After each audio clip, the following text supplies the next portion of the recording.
Pineview greeted the new day with the familiar quiet of the sun slowly rising over the horizon, painting the roofs of the one-story houses a warm hue. Sheriff Bill Carter stretched in his worn leather chair that had served him well for nearly 15 years. Just like the sheriff's office itself, a small room with faded blinds and old photographs on the walls, it was part of his life. In his 52 years, Bill knew everyone in the town, their habits, secrets, and foibles. Sometimes he thought he could predict what crime and who would commit it. He was taking the first sip of his morning coffee when the phone rang. Bill frowned. Calls at this hour never boded well. Pineview was a place where the most serious offense was usually considered speeding on Main Street or a rowdy high school party.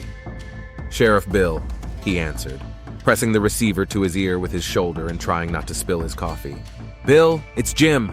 The deputy's trembling voice sounded unaccustomedly serious. "You need to come to the Hawkinses. Frank, he's dead."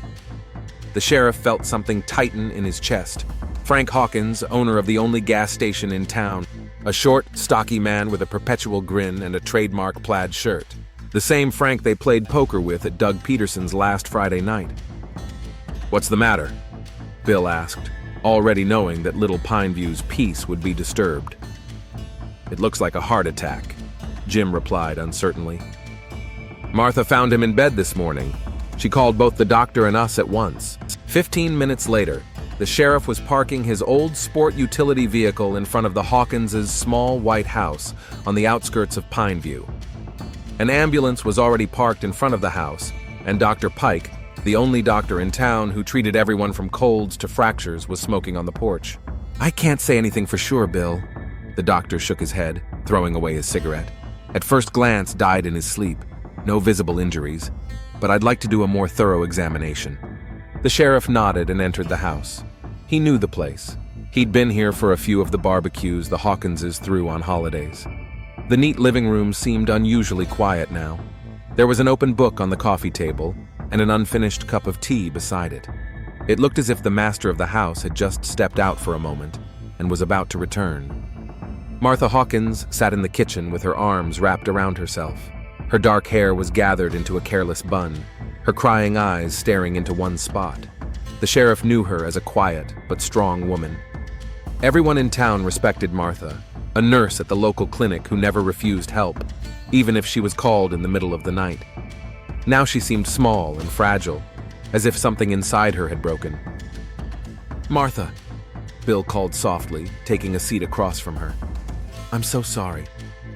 She looked up at him slowly, and the sheriff saw in her eyes not only grief, but something else he couldn't quite pinpoint. Fear? Confusion? Or something else entirely? "I woke up at 6 in the morning as usual," Martha began in a quiet voice. "Frank usually sleeps in longer. His shift at the gas station starts at 9. I made breakfast, then I went to wake him up." Her voice shook. "It was cold. I knew right away that he was gone." The sheriff wrote down the statement, but he couldn't shake the strange feeling. 25 years on the job, he'd learned to recognize when people weren't telling the truth. It was like Martha was repeating a memorized text. "How was he last night? Did he complain about how he was feeling?" Martha shook her head. "It was the same as usual. He got home from work around 7, we had dinner. Then he watched TV and I did the housework. We went to bed at 11, like always." "Did he take any medication?" Sheriff asked, looking through the kitchen cabinets where the medications were usually kept. "Just vitamins and the occasional headache pill," Martha answered, watching him. Frank didn't like to be medicated. He said strong men didn't run to doctors. Bill talked to her some more, but found nothing suspicious. The story seemed plausible. A man of 48 died in his sleep, probably of a heart attack. It happens. But something was bugging the sheriff. He went up to the bedroom, where Frank Hawkins' body was lying on the bed, covered with a sheet. The deputies had already taken several photographs and collected prints. Bill carefully pulled back the sheet. Frank's face was calm, almost peaceful. Nothing indicated struggle or resistance. There was a glass of water on the bedside table and a book lying on the bedside table. A detective book that Frank had apparently read before going to bed. The sheriff looked around the room carefully. Everything was neat and in its place. There was no sign of struggle or outside interference. In the trash can were crumpled napkins and a candy wrapper, the evening of an ordinary married couple. After looking around the house, Bill decided to stop at Frank's gas station. The small station on the way out of town was the only place where Pineview residents could fill up their cars without driving into a neighboring town. In addition to gasoline and diesel, it sold the most necessary auto parts, and a small convenience store sold coffee and snacks. When the sheriff pulled into the gas station, there was already talk of the owner's death. Harry, the young mechanic, was wiping the pickup's windshield, but he was listening more than working. "Sheriff," Harry nodded, noticing Bill. "Is it true the boss is dead?" "Unfortunately, yes," the sheriff replied. "How long have you been working for Frank?" 3 years, Harry shrugged. "He was an okay boss, paid on time, didn't pick on him too much." Old Mason, sitting on a bench outside the store, intervened in the conversation. "Frank was always his own guy, helped out when he needed it. Last year when my car broke down in the middle of winter, he came and towed it for free." The sheriff heard stories like that about Frank more than once. Hawkins was the kind of man who was always willing to help out a neighbor, but there was something different about him, something the small town preferred not to talk about. "How did it go with Martha?" Bill asked casually. Mason and Harry exchanged glances. "It was okay," Harry said uncertainly. "Though, you know that, Sheriff," Mason said quietly, looking around. "Frank wasn't the most faithful husband. Traveled a lot, parts deliveries and all that. And it wasn't all work on those trips." Bill frowned. He'd heard such talk before, but hadn't paid much attention to it. Small towns live on gossip. "Are you hinting at infidelity? Everyone knows he had an affair with Lisa from the diner a couple years ago." Mason shrugged. "And not just with her. Frank liked attention from women, and he had some business in a neighboring town he went to once a month. He said it was work, but he always came back late and strangely satisfied." The sheriff made a note in his notebook. Such information could mean nothing, but it could also be important. He asked a few more questions about Frank's last days, but learned nothing much. Hawkins was working as usual, didn't seem sick or preoccupied. The last place the sheriff decided to visit that day was the clinic where Martha worked. The small medical facility served all of Pineview and the surrounding farms. 3 doctors and 5 nurses, including Martha, worked there. When Bill walked in, the waiting room wasn't crowded. Nurse Carol, a full-figured woman of about 45, was filling out some paperwork behind the counter. "Sheriff?" She looked at Bill in surprise. "Is something wrong?" "I need to ask some questions about Martha Hawkins," the sheriff said, lowering his voice. "You've heard about Frank, haven't you?" Carol nodded sadly. "Terrible news. Poor Martha. She's been depressed enough lately." "That's what I wanted to ask you," Bill said, brightening up. "What was going on with her?" Carol looked around to see if anyone was listening and leaned closer. She'd been taking a lot of time off in the last month or two, said she needed to see a doctor, but not here, but in Ridgeview. She named the nearest major city an hour's drive from Pineview. She didn't want to say why, but she seemed upset. I thought maybe it was something female, you know. But then I noticed she started avoiding touching patients without gloves, even when she was just taking blood pressure or temperature, always gloved. The sheriff frowned. That was odd, even for a nurse. When was the last time she'd taken time off? Let me see. Carol flipped through her time log. A week ago Thursday, and she came back looking pretty banged up. I asked her if she was okay, and she said she was just tired. But I can tell it's something serious. Bill thanked Carol for the information and left the clinic. The sun was already slipping toward sunset, coloring Pineview in golden tones. The sheriff sat in his car and thought for a moment, flipping through his notes. Frank Hawkins's death seemed natural. Nothing so far pointed to a crime. And yet, Bill couldn't shake the feeling that there was more behind the story than just a heart attack in a middle-aged man. Martha with her strange time off and her new habit of always wearing gloves. Frank with his secret trips and possibly love affairs. The quiet town of Pineview held its secrets, and Sheriff Bill felt that the death of Frank Hawkins might reveal the darkest of them. The next morning was overcast. Heavy gray clouds hung over Pineview, as if nature itself mourned the death of Frank Hawkins. Sheriff Bill Carter sat in his office poring over notes. Sleep brought no rest. All night he'd been haunted by thoughts of the strange circumstances surrounding the gas station owner's death and his wife's mysterious behavior. A telephone call snapped Bill out of his reverie. It was Dr. Pike. "Bill, I got the first results of Frank's tests and they're unusual." The doctor's voice sounded alarmed. Morphine was found in his blood in quantities well above the therapeutic dose. The sheriff frowned. Morphine? It didn't sound like a normal death from a heart attack anymore. "Are you sure? Maybe he was taking something for pain?" "Not according to Martha, and I didn't find any prescriptions for powerful drugs in the house," the doctor replied. "Bill, I think we're dealing with a deliberate poisoning." The sheriff felt a chill run down his spine. Pineview hadn't known a murder in over 15 years, not since a drunken farmer had shot his neighbor over a boundary dispute. But poisoning? That took planning, cold-bloodedness, knowledge. "Don't talk about it yet, Jim," the sheriff asked. "I need to investigate further." The first person Bill decided to visit was Doug Peterson, a high school gym teacher and longtime friend of Frank's. They had grown up together in Pineview and seemed to know everything about each other. If anyone could shed light on Hawkins's secret life, it was Doug. Doug lived in a small house near the school. Tall, with a military bearing and close-cropped gray hair, he was just trimming the hedges when the sheriff drove up. "Bill," Doug nodded, wiping the sweat from his forehead. "Come to talk about Frank?" The sheriff nodded silently, and the teacher invited him inside. Peterson's house was a typical bachelor pad, minimal furniture, sports trophies on the shelves, pictures of high school teams on the walls. "Coffee?" Doug offered, and without waiting for an answer, pulled out 2 mugs. Bill watched his movements. Peterson was nervous. You could tell by the way he banged the mugs too hard against the countertop, the way he avoided a direct look. "Doug, I want to know the truth about Frank," the sheriff said bluntly. "Not the version everyone knows, but the real one." The teacher sighed heavily and sank back in his chair. His broad shoulders slumped as if an invisible weight had been placed on them. "Frank was my friend, Bill, with all his faults," he began quietly. "But yes, he had a dark side that he kept carefully hidden from most people." Doug was silent for a moment, gathering his thoughts, then continued. "He cheated on Martha. For years. First it was casual liaisons on his business trips, then it was affairs with the locals. Lisa from the diner, Susan from the post office, some woman from Ridgeview he met regularly. The sheriff listened, making notes in his notebook. Cheating was unpleasant, but fairly common. It was unlikely they could lead to murder. But it's more than that.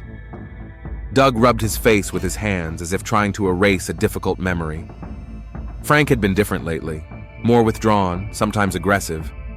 About 6 months ago, he came back from Ridgeview depressed. We were having a drink in my backyard and he said something like, "I got what I deserved, old man. Life has punished me big time." The sheriff got suspicious. Did he explain what he meant? Not directly. Doug shook his head.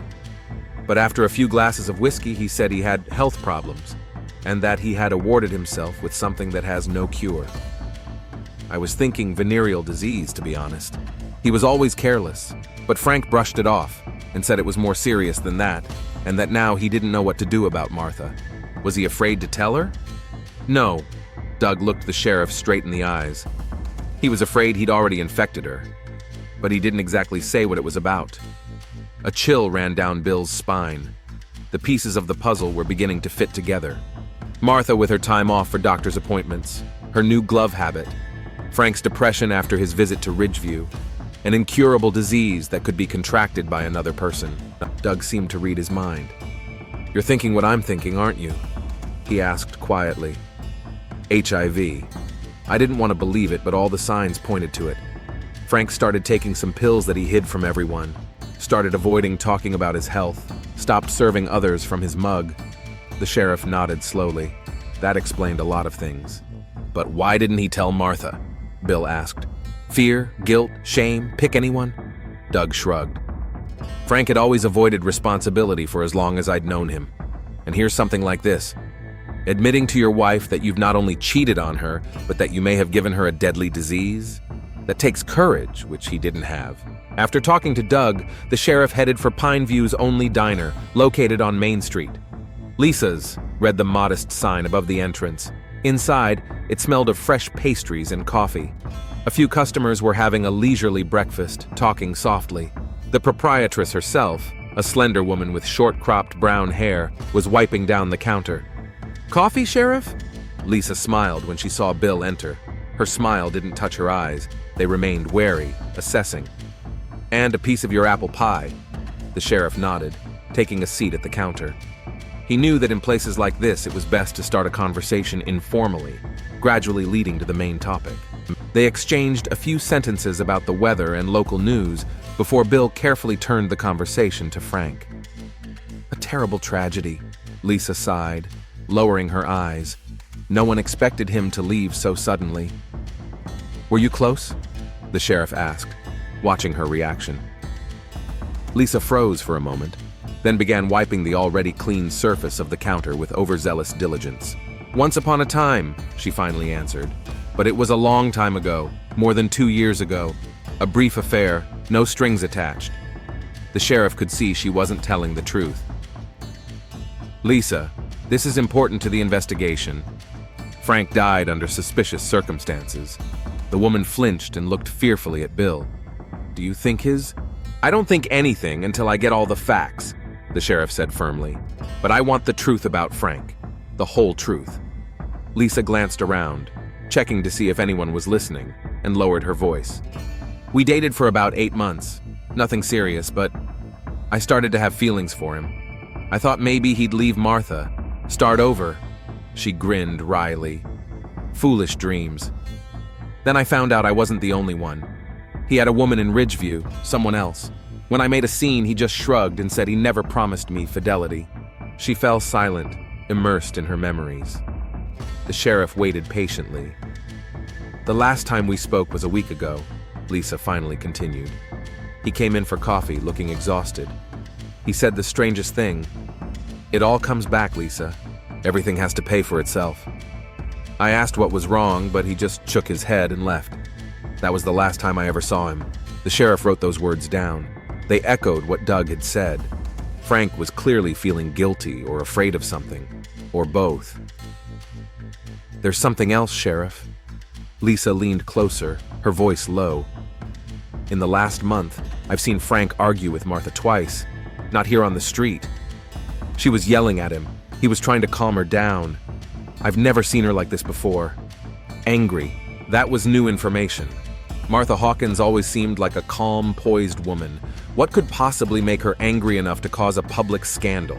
Back at the station, the sheriff found a sealed envelope on his desk. Inside was a detailed medical report on the death of Frank Hawkins. Bill scrutinized the document. Dr. Pike was right. The deceased had been found to have a high concentration of morphine in his blood, enough to cause respiratory arrest. No signs of forced administration, no signs of struggle. All indications were that Frank had either taken the lethal dose himself or someone had administered it while he was asleep or unconscious. Sheriff Bill went back to the Hawkins house. Martha was at work at the clinic, and he had a chance to inspect the house more thoroughly. He had acted cautiously last time, not wanting to alarm the widow with unnecessary questions. But now that suspicion of murder had been aroused, any delicacy had been overridden. Bill methodically searched every room, every closet, every drawer. In the bedroom, he went through the contents of the bedside tables, the usual things: books, glasses, hand lotion. In the bathroom, the standard array of medications, aspirin, cold remedies, vitamins, nothing out of the ordinary. But in Frank's office, in the bottom drawer of the old oak desk, under a stack of papers, the sheriff found a sealed envelope from Ridgeview Clinic. Inside was a medical report dated 6 months earlier. Bill ran his eyes over the lines of the medical report and felt his insides clench. Positive HIV test, treatment recommendations, warning to inform partners. Everything was falling into place now. Frank had found out about his diagnosis 6 months ago, but had kept it from his wife. Carried on with his normal life, possibly endangering not only Martha but other women as well. And then, what? Martha somehow found out the truth? Took the test herself and tested positive? That could explain her frequent doctor's appointments at Ridgeview, her depression that the colleague at the clinic mentioned.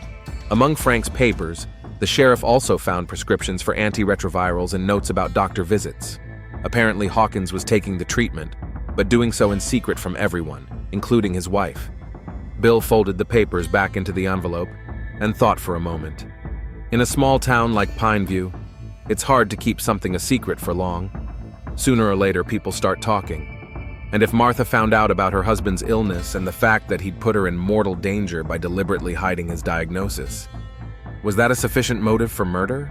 That late afternoon, the Hawkins house was quiet. Only the wall clock in the living room ticked away the time with a measured tick. Frank was already asleep, sprawled out on the double bed. He always slept soundly, especially with a glass of whiskey before going to bed, a ritual he had followed for years. A dark figure moved silently across the bedroom. The moonlight shining through the curtains illuminated the silhouette, but made it impossible to see its face.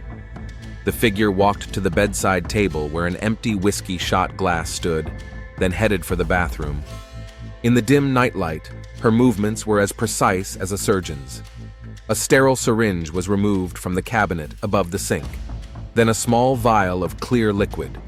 The figure confidently drew the contents of the vial into the syringe, carefully released the air from the needle.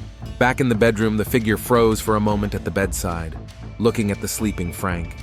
His breathing was even, and on his face was the serene expression of a man unaware that death stood near. In one swift, practiced motion, the figure inserted the needle into a vein on Frank's arm, slowly pushed down on the syringe's plunger. The sleeper didn't even move. Perhaps he was already too deep in the realm of sleep to feel the injection.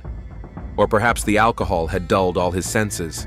When the syringe was empty, the figure just as carefully removed the needle, pressed a cotton swab to the injection site for a few seconds, then stepped back from the bed, watching Frank carefully. His breathing gradually became shallower, less frequent. After a few minutes, it stopped altogether. The figure stood a moment longer, convinced that it was over, then silently left the bedroom, taking with it the syringe and the vial, the clues that would tell the truth about Frank Hawkins' death. Morning fog shrouded Pineview, giving the town a ghostly appearance. Sheriff Bill Carter parked his car outside the city hospital and sat for a while, gathering his thoughts. He'd seen all sorts of things in his 25 years on the force, but this case had touched something deeply personal, perhaps because he knew everyone involved in this drama. Frank with his charming smile and his careless attitude toward other people's feelings. Martha with her quiet strength and dedication to her work. They were part of Pineview's life, part of his own life. The hospital greeted him with sterile silence and the smell of antiseptic. Dr. Moore, the head of the small medical facility, was waiting for him in his office. A tall, slouching man with balding hair and kind, tired eyes, he was one of the few people in town whom Bill trusted implicitly. "I got your request, Bill," said the doctor, shaking hands with the sheriff. "I want to say right off the bat that releasing this information violates medical confidentiality, but given the circumstances..." The sheriff nodded understandingly. "We're talking about a possible murder, Robert. I need to know the truth." Dr. Moore pulled a thin folder from his desk drawer and opened it. "Martha Hawkins did come to our clinic with symptoms that were first mistaken for a lingering flu. That was about 5 weeks ago. We ran standard tests and, the results came back positive for HIV. The sheriff nodded silently. That confirmed his assumptions. Martha was in shock, the doctor continued, rubbing the bridge of her nose. She couldn't understand how she'd gotten infected. She said she'd always been faithful to her husband, never used drugs. We referred her to a specialist at Ridgeview for more detailed testing and counseling. But that's the strange part, Bill. Dr. Moore leaned forward, lowering his voice even though they were alone in the office. When I told her I'd have to tell her husband about the diagnosis so he could be tested, she suddenly became very tense. She said she would do it herself when she was ready. I insisted that it was important to do it as soon as possible, but she almost begged me to give her time. She didn't know Frank was already aware of his diagnosis, the sheriff muttered. What?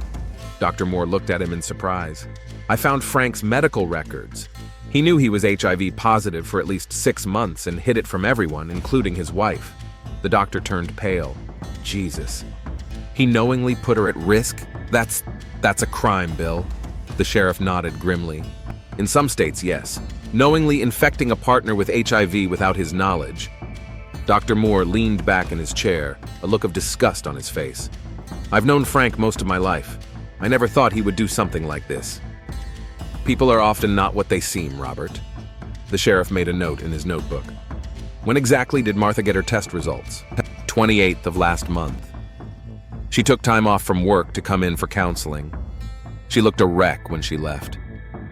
The sheriff remembered talking to Nurse Carol. She said Martha came back from one of her doctor's appointments, totally wrecked.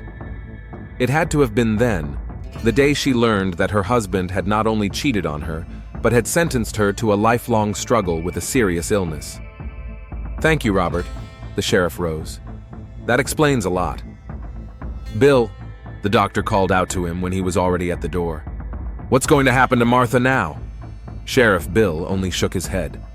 He wasn't ready to answer that question yet. Doug Peterson received the sheriff this time in the school gym. The students had just finished class, and the gym teacher was picking up scattered balls, putting them in a large mesh basket. Did you find anything new? Doug asked as Bill approached him. Yes, the sheriff replied briefly, and you're not going to like it. He told Doug everything he'd learned, about Frank's positive test 6 months ago, about his decision to hide the diagnosis from his wife, about Martha's discovery of her infection only a month ago. With each word, Doug's face grew darker and darker. When the sheriff finished, the gym teacher threw the basketball at the wall with such force that it bounced almost to the ceiling. Bastard! Doug growled. I suspected something like that, but I hoped he wasn't so irresponsible, that he'd at least tell Martha, warn the other women. The sheriff watched his friend. Doug had always been temperamental, had solved problems with his fists since he was a kid. But now there was more than just anger in his eyes. I asked him, Bill. Doug lowered his voice. When he hinted at his illness, I asked him bluntly, Did you tell Martha? He brushed it off, said he'd deal with it. I should have known he was just chickening out. It's not your fault. The sheriff put his hand on his friend's shoulder. Frank made his choice, and he paid for it, Doug said quietly. There was a flicker of understanding in his eyes. You think Martha... The sheriff didn't answer, but his silence was more eloquent than any words. You're not gonna arrest her, are you? There was a pleading tone in Doug's voice. After everything he's done to her? Bill sighed. The law is the law, Doug. If she really did kill him, he deserved it, the teacher said sharply. He sentenced her to death as surely as if he had pointed a gun at her. The sheriff understood Doug's feelings. Part of him agreed. What Frank had done was inexcusable. But the other part, the part that wore the badge and took an oath to uphold the law, couldn't just turn a blind eye to murder. I have to be sure, he said finally. I need proof. After talking to Doug, Sheriff Bill went back to the station and gathered his deputies. He decided it was time for a more thorough search of the Hawkins home. If Martha really did kill her husband, there should be evidence. A syringe, traces of the drug, something to support his theory. They arrived at the house while Martha was at work. Bill had chosen that time on purpose, not wanting to traumatize the woman further, or perhaps give her a chance to destroy the evidence if she realized what he was looking for. Search everything, the sheriff ordered. Every corner of the house and grounds. Look for any medical supplies, syringes, anything that might have anything to do with morphine. They methodically checked room by room. Nothing. In the bathroom, in the kitchen cabinets, in the pantry. No trace of suspicious substances or medical supplies other than the usual home medicine cabinet. Almost desperate, the sheriff walked out into the backyard. A small, well-kept lot with flower beds and an old apple tree in the corner. 2 garbage cans stood next to the garage. Check the trash, Bill said to his assistant, a young guy named Tommy. Tommy grimaced, but obediently pulled back the lid of the first bin and started going through the contents, using rubber gloves. The usual household trash, empty packages, food scraps, old newspapers. In the second can, under several layers of trash, Tommy suddenly froze. Sheriff, I found something, he said, carefully removing a small bundle from the rag. Bill stepped closer.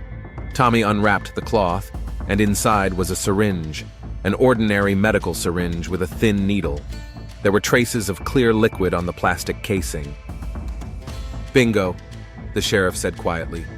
Bag this as evidence and send it to forensics. We need to know what was in that syringe and if there are fingerprints on it. Though he had little doubt about the results anymore, the syringe found at the nurse's station with morphine residue and probably her fingerprints. The last piece of the puzzle fell into place. The forensic results came back quicker than the sheriff had expected.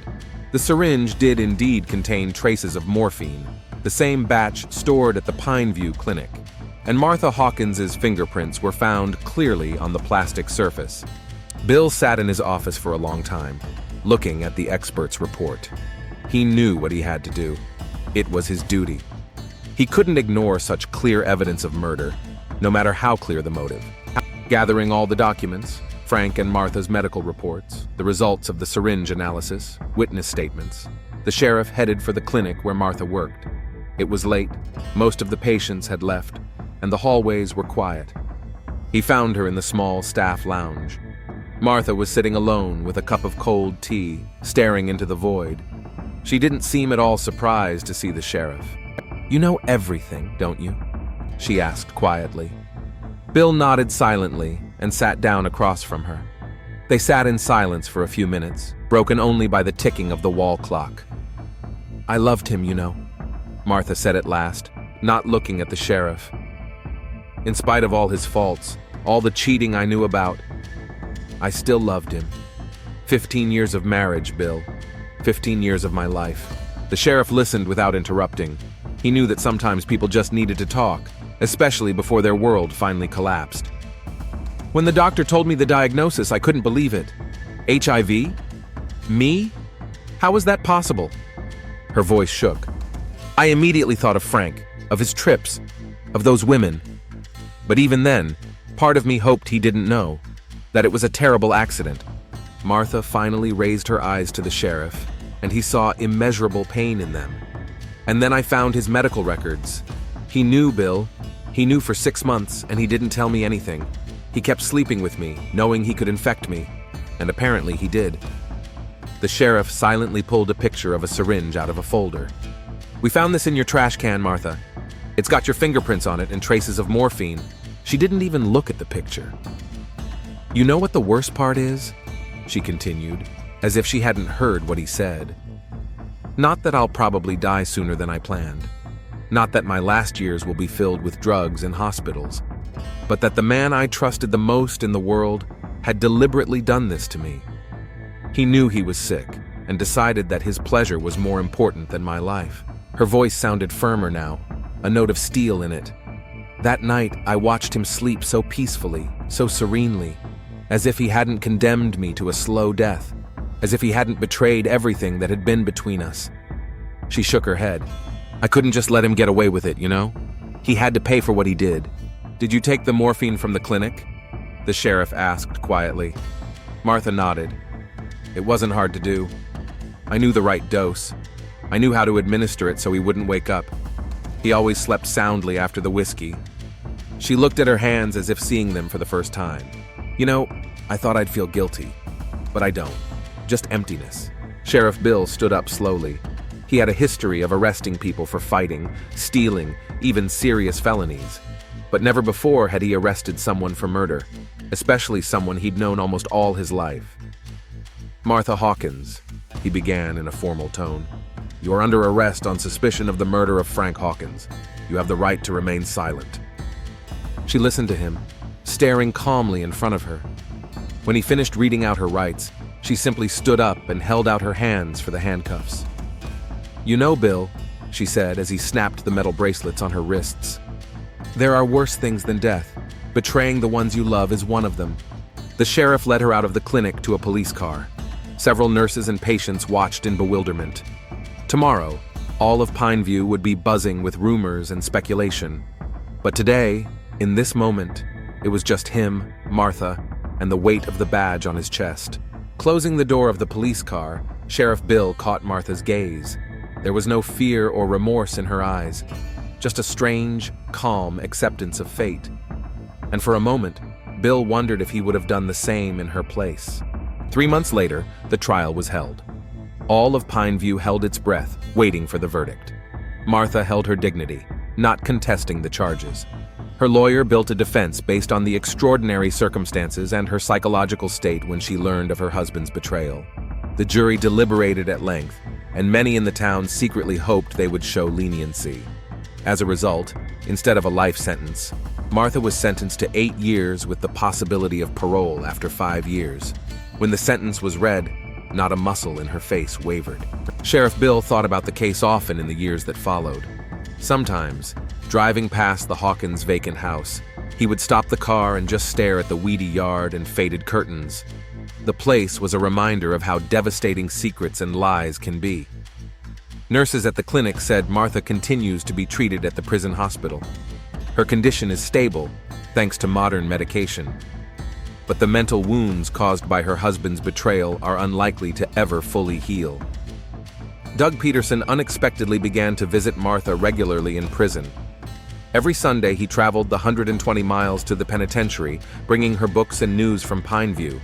It was rumored that all this time he had been secretly in love with her, but had never crossed the line out of respect for their marriage to Frank.